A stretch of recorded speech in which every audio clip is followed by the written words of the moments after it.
aye ko benga nga lobi ke yeba ke mwana oyo aza ya yo ndongo zwaka balo basana ndako zwaka mwana obongo ayebisinga toujours dans quelque part atoko pénétrer nga te mais to ye ko matela nga kaka pona elle était au zénith nazo banga pe ekonomikini ba famille ba susi ba yoki makambo wana basuka ko mena samba ko kanisanga donc un mauvais souvenir ya vie na ngeza ya. Donc osimbi mito mabili na mama Bokilo. Na simbi mito mabili. Papa Bokilo akufi. Soki koyoka ngai limbisa ngai. Nazo zelo maboko mibale. Toutes les personnes que vous allez voir dans cette émission sont des véritables témoins. Elles rendent témoignage de leur propre histoire de famille. Nos histoires sont donc réelles et sont racontées par des vrais témoins.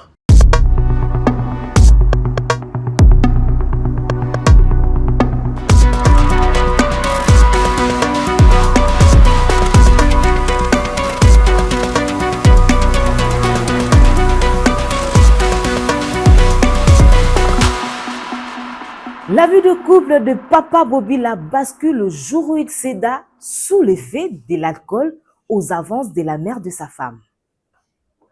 Un ménage à 4 s'est alors installé, causant des dégâts d'une grande ampleur. Nous en parlerons en long et en large avec M. Bobila.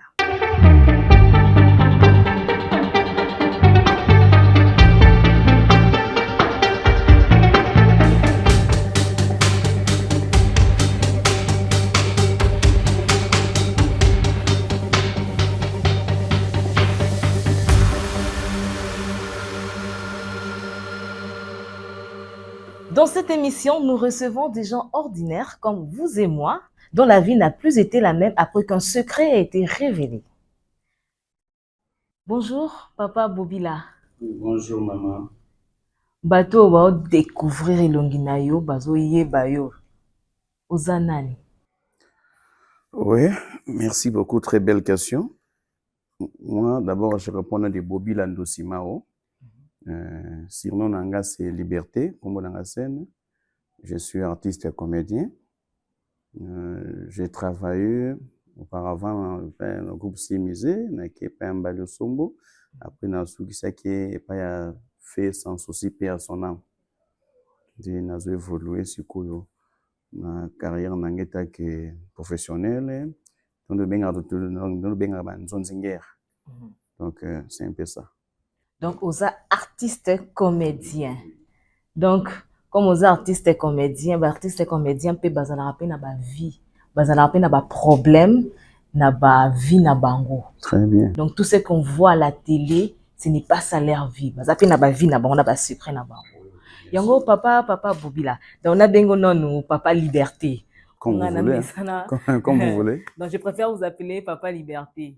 Donc, papa Liberté. O balaka obandako vivre ndenge nini na mwasi na yo. Merci maman. Mwasi na ngai tolingana ki tourner otanga na institut Kamo na Matete. Tango nazwi certificat na ngai na EP4 Bateke na kan école wana.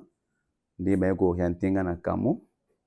Na Kamo nazalaki promotion moko na pasteur Dodo Kamba. De ba promotion na biso na Akamo. C'est ya préfet Ngamiteni, bana batangi na Akamo Matete ba préfet Ngamiteni na tozaki na dédé na biso Chic Norris. Alors à cette époque là ndena ikolinga mwasi na ngai na classe bien que to salaki mariage te to komati na suka mais na salaki premier pas ya komona ba parents na ye to komeka sika moko. Nde na kokoma esika moko. Oui, tokomaki esika moko tozalaki bien. Mama ya mwasi na ngai abandi ya koya na ndako vraiment azalaki vraiment maman. S'il y a un problème apesa so ba conseil tozalaki bien. Alors tant madame ya boti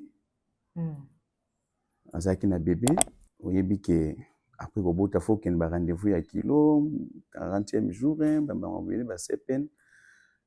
Madame yango kende kilo. Alors maman Bokilo, même madame nanga ayaki na ndako. Koya ayi na ndako na respect tant que nous sommes des Bantous. Le respect à Bokilo est toujours sacré. Donc natindeli bière azomela natindeli sous deuxième bouteille azomela. Alors mama bokilo alobi onga suna azomela boye nalingaka nayoka banzembo akala ndana boye zango normal za moto aseki kaka bo mama minute te mama moko madame akoti na bébé alekaka pe wenzembala moko akuti mama na ye avandi na salon tango akuti ba salon mama na ye mama pa zui bébé ndenge ezalaka en famille nako bakisala mama bokilo sous bière moko madame abongisi makambo ti ale na pourquoi to libérer mama bokilo ake na ye cousin na nga moko azalaki na fête abengisaki ngai na madame po madame loko azalaki na bébé namonaki ke soki tokende na fête madame ozala mpe indisposé na bébé banini na bila lokwa mama bokilo alingaka nde komela tobenga mama parce que azala mpe lokola ede biso basimbaka mwana. Est-ce que ezalaki papa liberté ezalaki na bahabitude na bino bobenga mama bokilo aya na bacérémonie nyonso boorganiza? Non, ezalaki habitude te. Le bon c'était quoi namoni ke madame azalaki na bébé madame mpe amelaka na ye te lokwa nabeki fête na biso na masanga mingi lokwa mama alingaka na ambiance alingaka komela nde si madame nanga obenga mama ya kozali masusu ke asimbilo mwana ndenge ezalaka kaka ezalaki fête ya famille na biso donc si mama bokilo ye eza nango mabe te. Alors toyei kokende fête madame nanga mama amemi mwana batie nzembo kobina ya rumba mama alobi tobina ya rumba mama bokilo na ngai landanga bien asengi tobina mwana na ye amoni yango normal parce qu'il y a na bébé azomelisa asimbi mwana na ye toandi kobina na mama ntango tozobina ko ntango bando kobina wana bando kobina ya position ni non nga respect ya mama ti naza ba distance na ngai tanke mama bokilo mama botelinga mwasi distance ezalaki vraiment mais ya osala kola approcher mais nga pe idée moko mabe eza nango ti nazokima mpo na respect tanke mama bokilo oyebi ndenge torespectaka bokilo. Après moko na bien sorobina wana approcher nga o ce jour là j'étais chez vous à la maison soki mwasi na yaka te olingai nasala yo ekoti nga neti ekoti mpena bien te mais mama bokilo nga asala nga nini na minimize yango soirée eleki nango bien topanzani nde tokutana après quelques mois na ngirangiri wana akendaki matanga ya moto akoro na bango tokutani briske ntango ayebisi nga ke asomelanga bien quelque part bazalaki nombre bato ebele namoni ekipe na libere bande bakamarade bake nga totikali na ye ntango toke kovanda quelque part olie banda kosomba ngai na bangi nanu kosomba à cette époque là tomona basikola minene wasiko bokende ovanda wapi? tozalaki na aveni makanza na ngirangiri na terrasse oyo epa artiste musicien samangwana na makanza wana na ngirangiri si gambela nasala bar moko wana na lopango na bango bando beta bimba nzembo ya kala kandi kaka bokilo nanga lingaka po eza lopango ya musicien samangwana ya oke jazz tovandi wana tomandi komela deux bouteilles eye deux bouteilles lisusu eye ye de lokola nga de après ye mpe abi oza mobali ya mwana nanga bokilo ye mpo melisa nga mpe fona melisa yo ye mpe andi kosomba masanga me na kosomba masanga mama bokilo akomi neti azokomi neti koaproche neti kobina na nga neti motu moko ke neti avandi na makangu na ye me nga naza toujours kaka na bareserve na nga parce que mama ya mwasi na ngai mama bokilo akoki te aye koyebisa nga alobi ke papa nga soki na meli boye nalingaka basimba nga ata mitwa mabele oyebi ma sœur même na mathématique totangi yango les deux flèches ça sature en plus place deux sexes opposés bazomela masanga moto misato ayaka ezalaka diable akomotalisa yo me ye bazani mwasi ti akepa mwasi ye baza mobali sape ale nga na minimize yango mama bokilo Ah mama, mito mabele. Oh non, osana ngwe loko te. Bina meli pena boye fo mito mabele. Mais papa zana ndaku. Donc maman Bokilo ayebi so que aussi mamito mabele na. Très bien. Siko wana siko papa Bokilo aza wapi? Mais papa Bokilo na yebi ke azana ndaku ya mwasi yaki matanga ni mwasi oke matanga mobala tikani na ndaku. Ningi papa Bokilo azana na ndaku, mama ya madame yele matanga azonga ndaku. Alors ngasko na kenango na kosabi mais papa azana ndaku te ningi nazomela boye zo senga fasi mbanga mito mabele. Mais si c'est comme ça, tu me kasi au kende ndaku. Si vous komi ko etike ngai, comment akoma tene ba niveau nga do peso respect bi ma komi bisanga be makamba boy comment. Wana siko nisika bovandaki. Ezalaki bar, ezalaki kuzu to. Non, ezali bar parce ça clôturé. Ba mine da bar ezalaki ba bleu ba nini parce que moi ngo c'est pour ça ki to fandaki na komo ko donc o sa les kambo. Okoki pe ko Georges na yo mudo retirer pas attention parce que ça bar na bar d'abord ils arrêtent ta vie hein. Siku ma Bokilo asenga service wana. Ezaki pasi pona ngai pona exécuter yango. Donc ba avance le cas qui n'a pas insistance. Na simbi mito mabele. Mais c'était terrible. Donc, au simbi mito mabile ya maman Bokilo. Il y a maman Bokilo. Mais elle était au zénith. Et on loba, elle était au zénith. Mais à qui n'a sentiment moko makasi. Tant à qui n'a sentiment wana. Ayebisi nga tokoza so quelque part atoko pénétrer nga te mais to ya pas matelanga kaka pona na bimisa système. Yo pondimaki. Ondimaki o mateli kaka. Na motema nga na bimé o eza piège azo salanga. Ou ya ninga bomina nga libana na mwana ye. Parce que biloko betongo abina sima mito mabele moi j'ai accepté.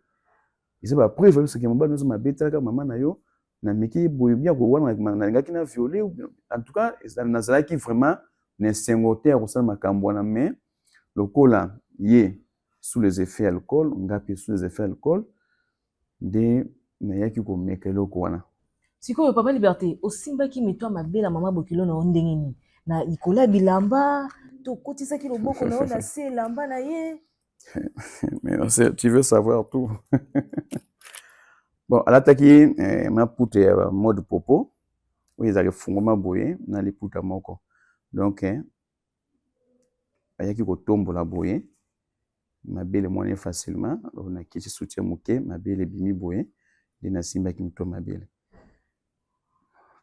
Ndako ki na sentiment wana, nda proposer ngai ke, mais to kende quelque part, attendre ko pénétrer mes sentiments ou na matela kaka. Pour kaka bien pour abimisa système. Maman sou to mina kaka kasi to si ça bo kende papa za ndaka biti donc comme até aidez-moi vraiment tu au sein ngelo côté comme tu misa tinga na maman moi c'est ça ngate mais d'ailleurs pour nous en bilamba. Na juste une réflexion nanga mais le col ben a insisté que makasi to ke flamingo. Flamingo ezani. Pona bateau ba yebite bateau ba comprendre. Hôtel. Hôtel. OK. Toke hôtel moko na Avenue Bondo na Kimbangu. Juste avant makana ngonza Avenue Bondo na Sebwe. Tokomi wana. Nga zo banga. Est-ce que bazana madame nanga bazo piéger ngo koma. Mais yes siku akomi ngomona pe oui azofi pe na mana mobile ne ko net makangu na yemo ko boye to futi espace donc toqué elle était la première à ko déshabiller. Papa Liberté, pardon, tozongi la partie wana.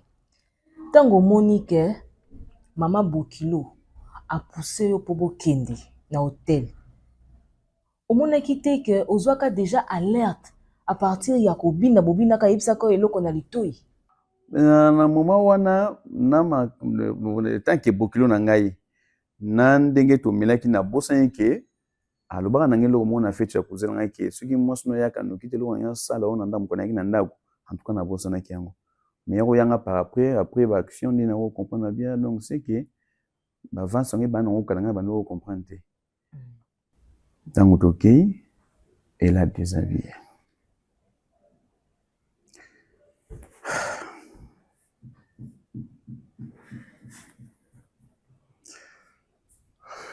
Nalingaka vraiment ko loba histoire ote parce que na banka même sous ba poursuite judiciaire ko ya après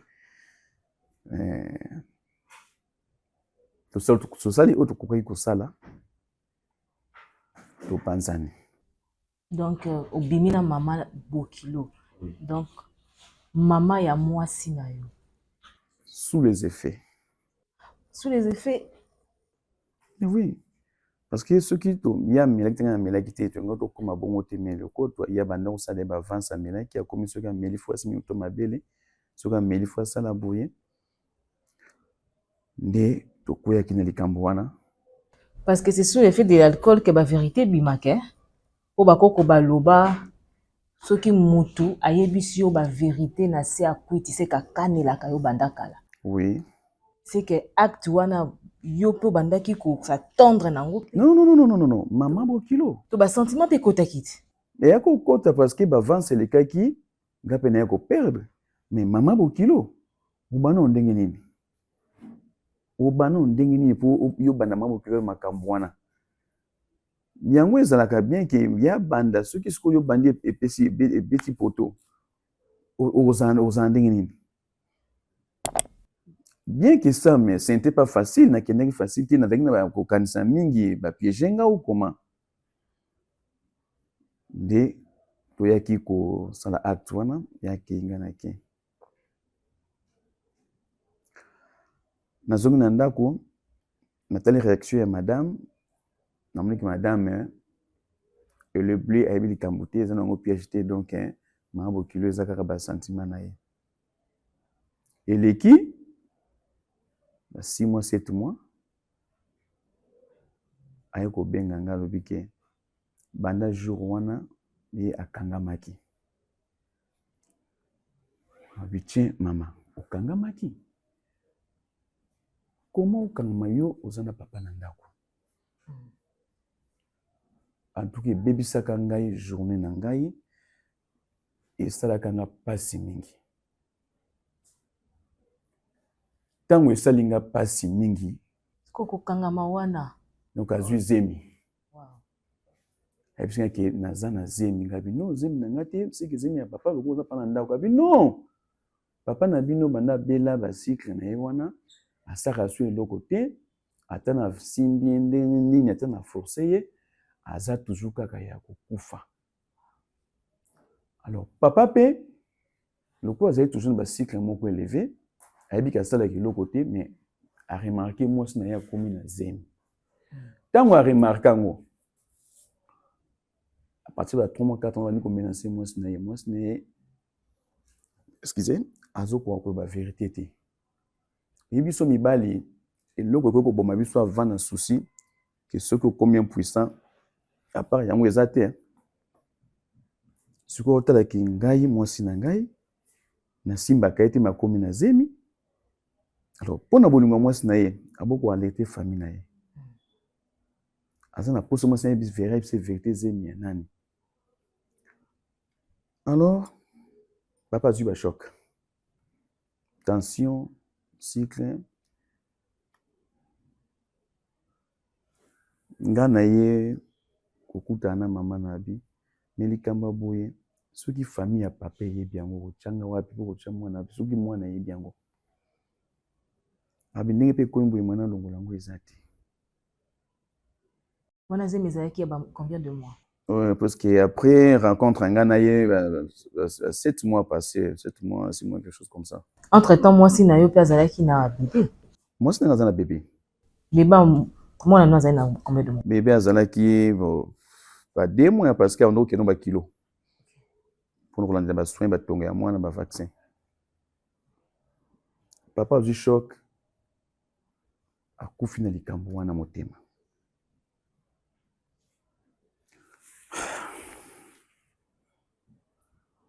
papa Bokilo akufi.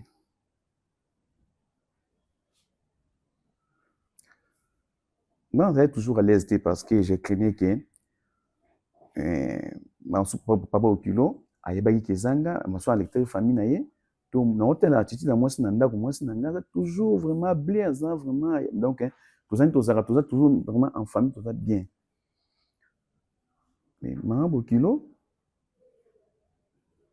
après enterrement ya papa Bokilo akufi. Eleki mikolo maman Bokilo ekobota. Tant maman Bokilo ekobota mwana na nga ona bota na mwana ye na mwana wana ba bimi ndenge moko. Tango madame na nga kitala maman na ye na hôpital oh mwana opene donc elonge Israël mobimba parce que mwana lobotaki na madame kombo ezaki Israël. Soko tango maman Bokilo abotaki obanda koza charge ya oui na maternité parce que papa Bokilo azaki lisusu te. Ye a insisté que zemi na nga. Alors pour éviter des problèmes pour na kobanga ke loko ando melami yango pe ko déchaîner ça ndaku na kumaki ko aider pas à 100%. Mandé ko aider. Mais après maman Bokilo aye ko benga nga lobi ke yeba ke mwana oyo aza ya yo ndongo zwaka balo baza na ndako zwa pe mwana obongo. Nazali toujours na d'inquiétude parce que attends d'abord maman Bokilo mais pour naye azo trouver au moins un peu normal. Ba famille ya moya papa Bokilo ba lobi non lokola ndongo sotika ki ona zemi mwana akufi ba pesi kombo ya papa wana. Ye pa moni ngo normal ke ebika mwana ya papa wana akufaki donc papa akufi ba choc pona bomba mwasi na na famille na ye akufi likambo wana bazui kombo ba pesi kombo ya mwana. Donc si on comprend bien papa akufaki atikali ko divulguer secret wana te. Papa atikali ko ba likambo wana te d'abord un soni na ye pour azali na mokolo bon azaki pa moko azaki vraiment azaki éduqué makasi alingaki mingi discrétion azaki kimia donc nga na mona ke oui amona ki soki alobi likambo bongo peut-être ekozala bien te asamusi mwasi na ye donc azaki pa moko pena non pe à son âme azalaki pena papa azalaki responsable abomaki likambo wana motema bien kando menacer mwasi na ye donc nakomaki kotinda mais soki natindi eloko te ekomi ba menace couche boye pour cette époque là kimi ba couche boye poudre boye nakomi kotinda mais mona monaki lokola dérangement lekaki nayaki ko bloquer à cette époque là ba Samsung et Misika na ba SMS on ezaka blé ezaka mukuse boye to tozaki ba première promotion de ba téléphone wana tozwa kango na to sara publicité mo à cette époque là nazana ne pas ya ba le sombro ça publicité moko ba peur sur téléphone wana.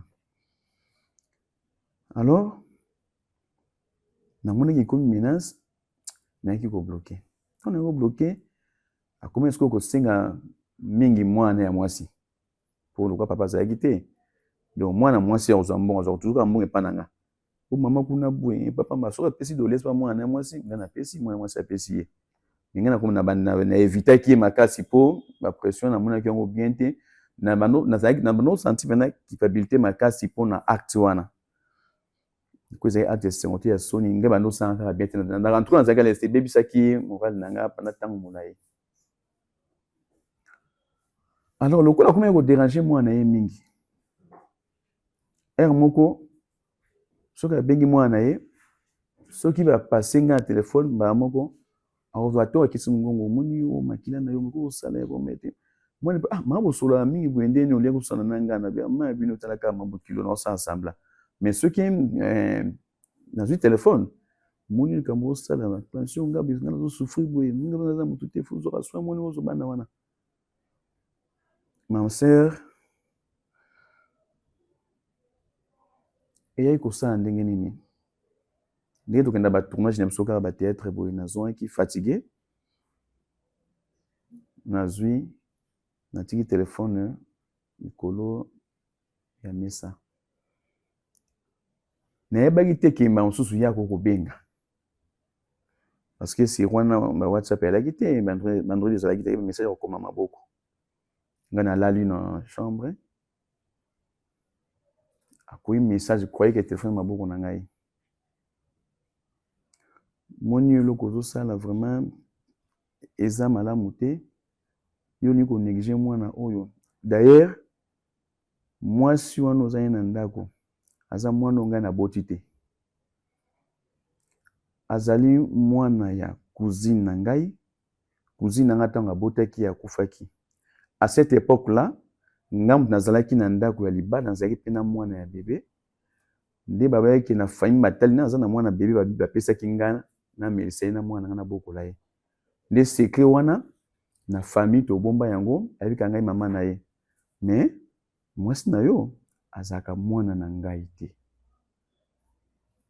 eza secret famille na biso to nayebi biso parce que olingo néglige mwana onga na ye eloko kosala te famille papa mpe bakipaka bango mwana oyo te donc lokoza makila na yo fozwa charge na ye telefone etombe epai ya mwasi donc ayebisi yo vérité wana mpo olongola culpabilité wana loya mwana yeke aboti mwana esi age epusanaki donc azokoka lisusu te faut donc ngai nakoma kozwa charge ya mwana ngai nakoki kosala lokola abandon moko neti koevite alors sikoyo ekopesa ngai te zwa mwana lokola ozwa bana mwana na ndako parce que mwasi oyo na yo aza kutu mwana na ngai oyo ngai naboti te aza mwana cousine na ngai na ngai ntango abotaki akufaki na famille nde batalaki nani aza na ndako ya libala aza na mwana bebe c'était moi to maa bokilo na ngai mozalaki na mwana bebe nde bazwaki mwasi na ngai baye kopesa na maboko na ye mpo abokola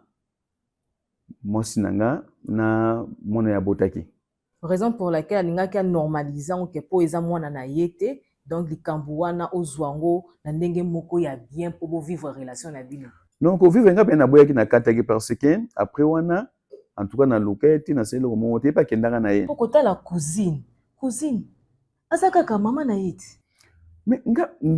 mais écoutez ma sœur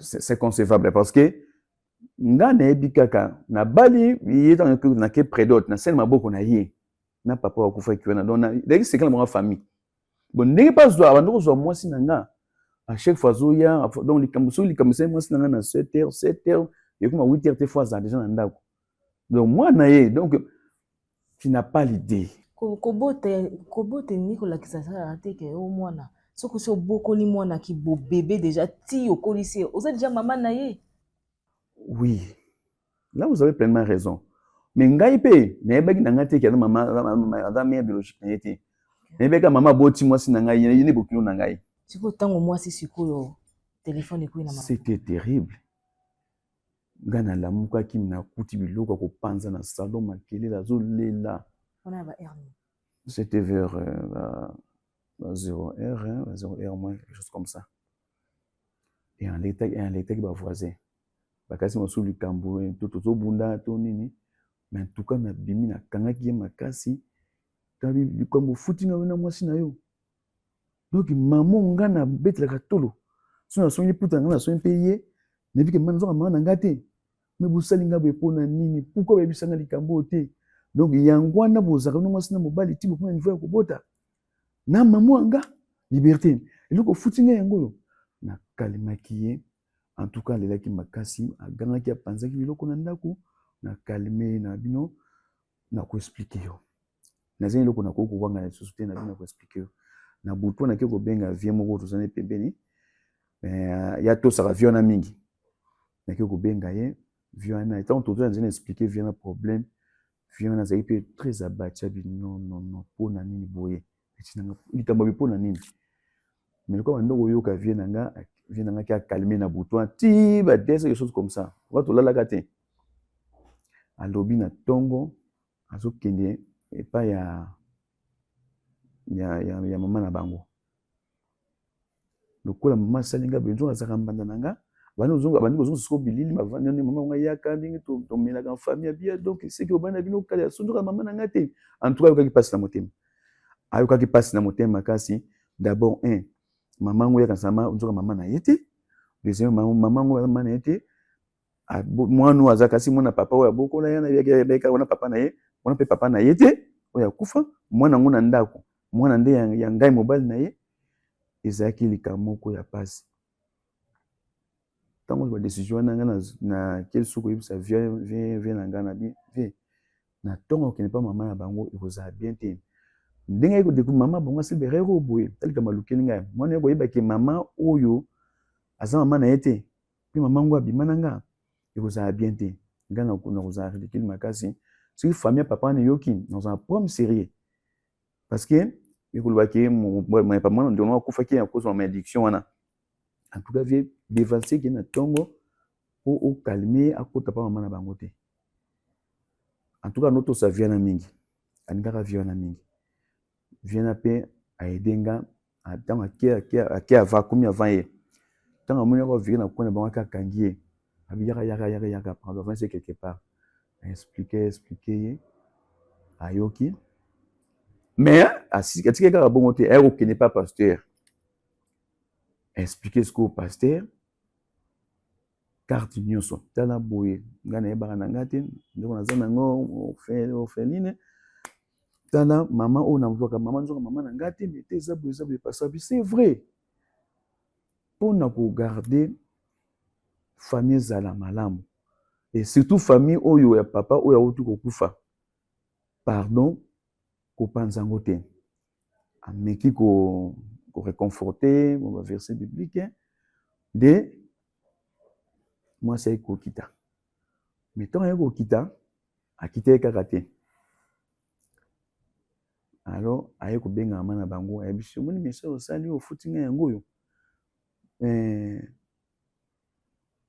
na ntanso nga nasali na se na moi oyo ozalaki mama na nga te mpe mpona kolakisa oza mama na nga te oyo ndimi suki obimela mobali na nga mpe kokuma ata niva zemi otika yango 1 mois 2 mois mpo olongoli yango te en tout cas na vie na yo kaka nde bopunda mama na nga akufa saluka nga na akufa na vie na yo donc atomoni nga na kufi na nzela to likambo na nga kokota te lekasa kwa toyebani te ngai nakanisi ke alimbisi nga kimi ekoti na bimbwe na ye kokuta atika bana akenda destination inconnue place akenda nga nayebi te nazobanga mpe kokondoluki na bafamille basusi bayokaki makambo wana basusu bakomena nsambo bakokangisa nga donc en tout cas ebebisaki vie na nga makasi donc mauvais souvenir ya vie na nga ezalaka yango wana mwasi oyo nga mikolo moko nakoya kozonga avant mpona meka mpe kolendisaka ye kosenga bolimbisi me nzoka akangaki kaka motema akokaki eloko wana te mpana ezalaki shoka makasi na baverité oyo ya koyeba donc balenodi ya famille na bango ntango aye koyeba yango en tout cas abayaki na ngai na famille sikoyo mwasi akendaki atikaki yo na bana combien mibale sikoyo mama bokilo mpe na soni wana na erreur asalaki aya mpe koluka nga lisusu te nga mpe naluka ye te alakisanga mpe mwana te jusqu'à aujourd'hui place mwana azanga nayebi te place mama bokilo azanga nayebi te donc tokabwana boya nke de poisson donc naza na trace ni ya mwana wana ni ya mama na bana na nga mwasi na nga ni ya ye moko mama bokilo mama ya mwasi na nga oyo nga moko mpe nakoyeba na sukaki eza mama oyo aboti mwasi na nga te esalaki nga mpe mpasi makasi nini akoanalyze mais ata aza mama oyo aboti mwasi na ngai te mais koma koyo kolinga tosala makambo esangi kopase barapport nga na ye makambo nyonso wana ata mwana yango amona cousine na yo estce cousine yango asalaki ya mabe ntango aza na bomoi yango azongisi bongo donc en tout cas esalaka likambo esalaka vraiment esengo te siko papa liberté yo mpe ere osalaka likambo wana omoto na yo ezalaka wapi mama moni soki mokili oyo mpo ekoma boye moto akwesaki moto eza kaka mwasi oyo nazobisa yo eza verité mangomba mingi ozomona awa na Congo mpe na monde entier eloko oyo même bato basambelaka so akoti na bandi kosambela 6 heures ti 6 heures alobi eloko akokaka kaka te ya tentation ya mwasi. Comment ça? Oui, parce que mwasi soki aboyi yo hein, mais soki oboyi mwasi obi oboyanga te okoya nayebi te soki nazotata kote ntango otuninga question wana natali ke mwasi oyo azotante yo boza bino mibale sous les effets alcool soki kutu bapasse mosusu bamelaka te bazokoya bongo ngambo namelaki déjà. Mais omona ete ke memaki yo na bosoto? Oui, parce que ngambo nalukaki mwasi te soki nalukaki mwasi aboyi elingi kosala matema bokilo elingi kosimba te balingaka tomboka mpe na ngai na sambo mais lokola mwasi moto abandaki ngai na bavance wana en tout cas nakoyaki mais nasala ce n'était pas facile ezalaki te nakendaki mbala moko boye mpona kokende mbala moko non. Ko événement oyo elekaki na nini? Na 1999 aujourd'hui parce que mwana oyo atikelaki ngai ya moke aujourd'hui là 26 ans 27 ans comme ça je ne sais pas 26 ans donc siko oyo mwana na pe plus akende abunga baza mwana oyo azali maboko aza mokolo na ye ya ba 2 ou 3 mois. Est-ce que bana na yo bayebi vérité wana? Ko baza ya mikolo? Non. Batika ata koyoka te epa batu na quartier na famille. Mwana oyo ayebi oyo ya mokolo parce que mokolo anniversaire na ye ntango ozofete anniversaire na ye soki mama azalaki ndenge ozala ndenge mosusu papa yo mpe nakoko vraiment pesi bakoli esaleli nga mpasi mais mwana oyo mosusu nayebi te soki ayebi se ye akuzu bien mais puisque au mwana oyo mpe elle parle trop mais nayoka te mais nge esaleli nga mpasi anniversaire mwana to mwana obaka likambo wana soki mama azalaki ndenge ozala ndenge mosusu papa yo mpe nakoko mpe donc esalaka nga mpasi makasi. Papa Liberté, bana pe baza na contact moko te na mama na bango? Ma sœur eza mpasi nazala nango mokona mokolo donc kaka ndenge alobaka ke famille ebosana ye ngai mpe nabosana ye asalaka ensemble lokola ke alimbisi nga donc to na bimbo ya tika kokanga oyo ayakenda place akenda nga nayebi te nga mpe na ndenge kobanga koluke na bafamille na ye parce que tovandaki ndako mona yebe famille na ye quand ndenge ezalaki okoki oluke mais basusu baki osoleka mabe parce que basusu ebimaki na famille déjà donc nayebi te susi nazala nango ya mwana kutu te parce que mwana oyo ya nabotaki na bokilo na ngai na mama ya mwasi na ngai wana lokola bapesaki ekomi ya papa bokilo nango akufa donc namonaki bazwa na bango po ekosala bien te soki famille wana eyebi ekozala bien te surtout ki bayebi ke ngai naza mobali ya mwana oyo ya ndeko na bango te babombaka secret bayebi kaka no ndeko na soki tabokoli mwana oyo mwana biso alors ekosala mabe mingi donc souci ya mikolo na mokolo ezalaka yango wana et surtout mpona mama bokilo te mpona mwana na oyo tobotaki na ye te mpona mama ya bana na nga atikala kosala nga mabe te nakangani eloko moko tiki apesa nga mpasi en plus bolingo na biso ya ekole moko vraiment c'est choquant, c'est traumatisme.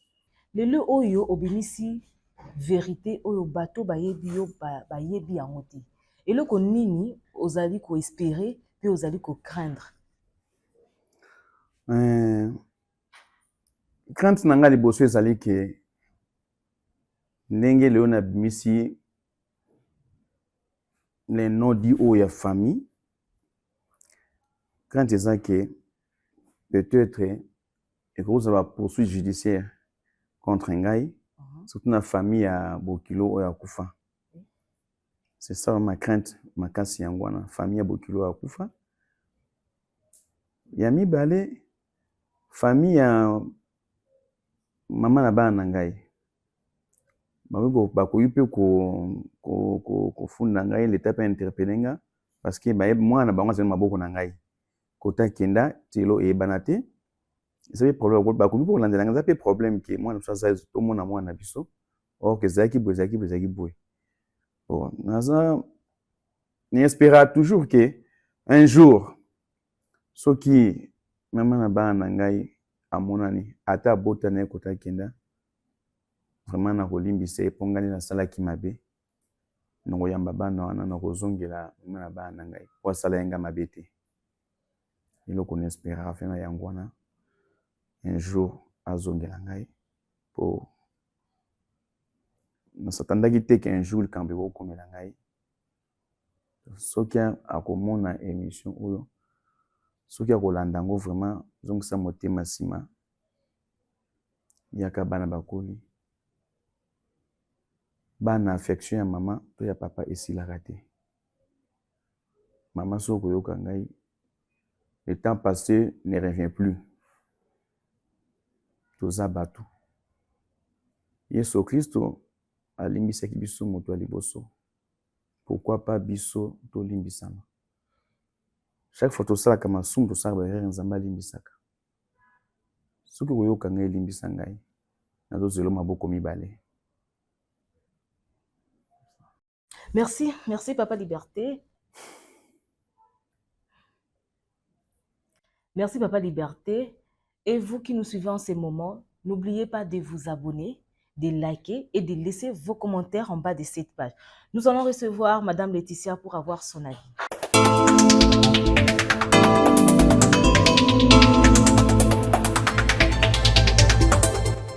Bonjour Madame Laetitia Babemba. Bonjour Beverly Nzola. Nabanzi Olandi histoire ya papa na biso Bobila na ndenge ya relater yango avi na yo eza nini par rapport ya histoire na ye. Histoire oyo je sais pas, je manque même de mots parce que to yambi ba histoire ya ndenge na ndenge mais histoire oyo etonenga makasi koleka histoire oyo ezati.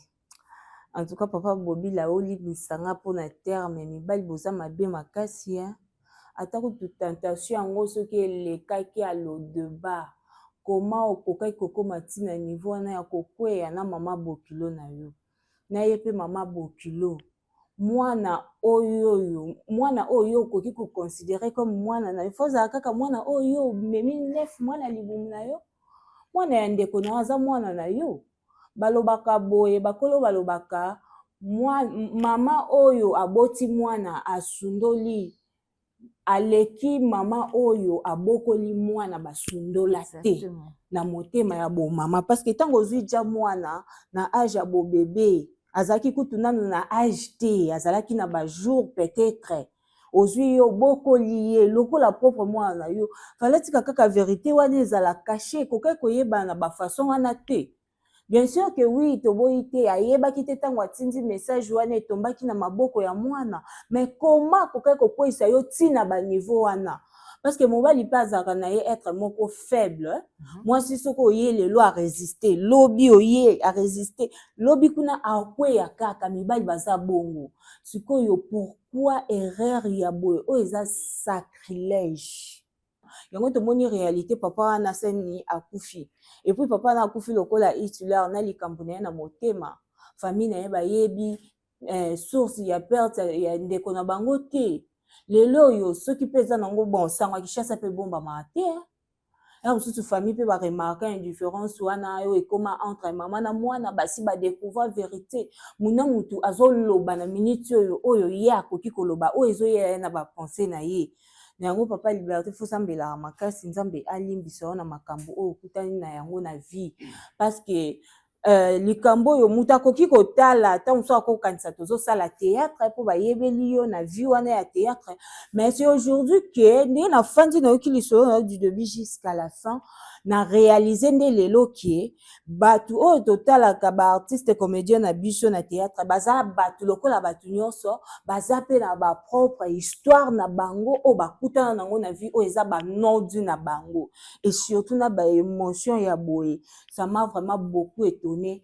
En plus mwana o wana akenda aza makila na yo makila ya mutu ba abandona kango te. Un jour il faut luka o mettre tout au clair. Okutanisa bana osanisa bango peu importe ce qui était arrivé. Oye salami et c'est salami réalité toko changer yango te. Donc c'est ça. Merci Madame Laetitia pour avis na yo et une fois de plus merci Papa Liberté. Nandengo accepta qui kobete la biso histoire na yo histoire moko tokoloba histoire ya mawa histoire oyo epesi conseil ya batu o bazota la biso que l'alcool peut vous emmener je ne sais pas dans quelle dimension. Donc si vous pensez que l'alcool nuit à votre santé, en tout cas je vous conseillerais de prendre des mesures. N'oubliez pas de vous abonner et laissez vos commentaires en bas de cette page. Quant à nous, nous vous disons au revoir.